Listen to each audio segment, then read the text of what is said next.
Welcome to Nasdaq Trade Talks. I'm Jill Malandrino, global markets reporter at Nasdaq, with daily insight on the Nasdaq 100 index, or the NDX, which is made up of 100 of the largest domestic and international non-financial innovative companies listed right here on the Nasdaq stock market.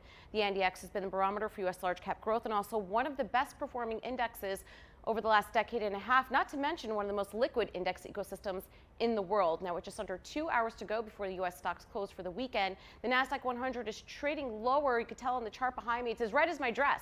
Trading lower along with the rest of the market as investors grew increasingly worried about the potential economic impact of China's coronavirus. In fact, Delta Airlines, American Airlines, and United Continental, all three suspended flights from the U.S.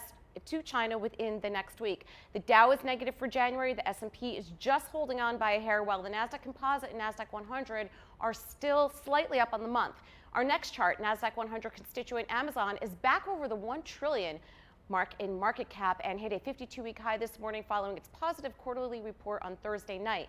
AWS continued to take share in cloud, and costs in one-day shipping came in lower than expected. As a result, many analysts took up forward estimates and price targets and continue to be bullish on shares. Now, turning to the trading week ahead, investors will continue to be focused on the coronavirus, particularly if numbers get seemingly worse over the weekend. 23 Nasdaq 100 companies will report earnings throughout the week, and the all-important January jobs report will be released at 8:30 a.m. Eastern on Friday morning. From the Nasdaq market site in New York City, I'm Jill Malandrino, global markets reporter at Nasdaq.